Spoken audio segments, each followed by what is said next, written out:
أعوذ بالله من الشيطان الرجيم. بسم الله الرحمن الرحيم. إن الحمد لله نحمده ونستعينه ونستغفره ونعوذ بالله من شرور أنفسنا ومن سيئات أعمالنا. من يهده الله فلا مضل له ومن يضلل فلا هادي له، وأشهد أن لا إله إلا الله وحده لا شريك له، وأشهد أن محمدا عبده ورسوله. ربي اشرح لي صدري ويسر لي أمري wahalul ubdatan min lisani yafqahu qawli wa ba'd. Assalamu alaikum ya jama'atul muslimin.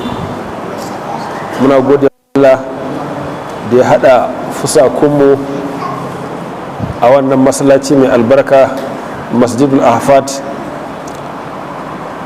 wanda yake wannan anguwa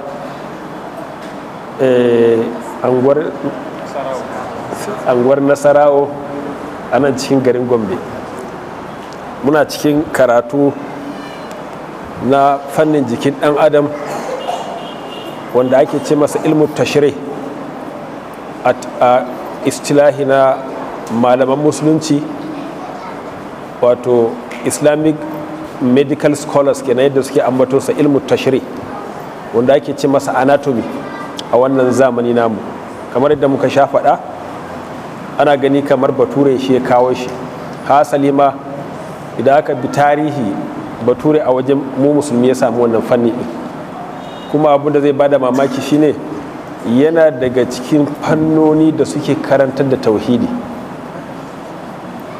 Allah ya sha faɗa wurare da yawa a cikin alƙur'aninsa. Bismillahir rahmanir rahim. Allah yana cewa sanurihim ayatina fil afaqi wa fi anfusihim hatta yatabayyana lahum annahu alhaq. Allah ya ce da sannu za mu nuna musu ayoyinmu.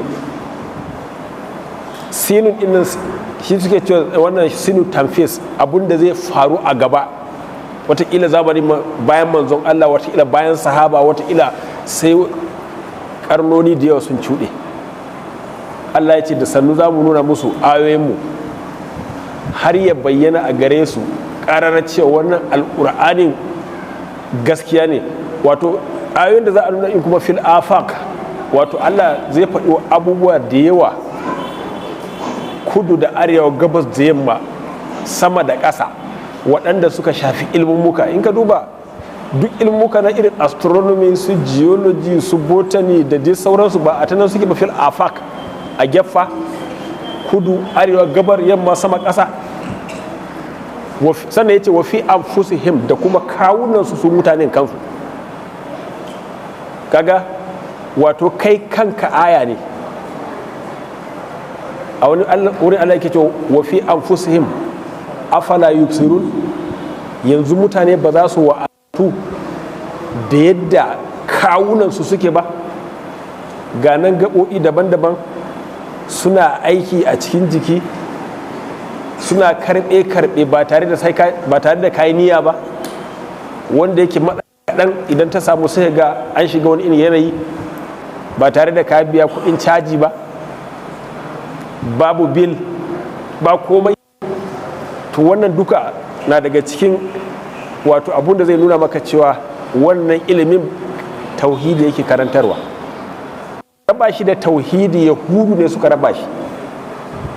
In ka karanta the Jewish conspiracy, littafin da suka rubuta shekaru aru na yadda za su controlling duniya, suka ce sai ilimi wannan sai sun raba shi da addini kwata-kwata.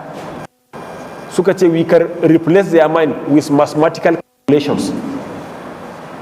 A wani wuri suka ce we have fooled, bemused and corrupted the youth of the Gombe by rearing them in principles and theories which are known to us to be false. Za mu ɗora su akan waɗansu principles, economic principle, political principle, scientific principle da dai sauransu, a ce ai wannan theory ne ai, which is known to us to be false. Mun san ƙarya ne. Saboda me? Saboda a raba ka da Allah. Idan aka controlling ɗin ƙwaƙwalwarka, kaga an gaba da kai. To wannan duk wanda ya sau irin wannan manaƙisar ya sa akwai wannan shine dalilin da ya raba wato irin waɗannan ilmumuka da Allah. Amma mu malamai kaga da ke malaman addini ne, kaga wannan littafin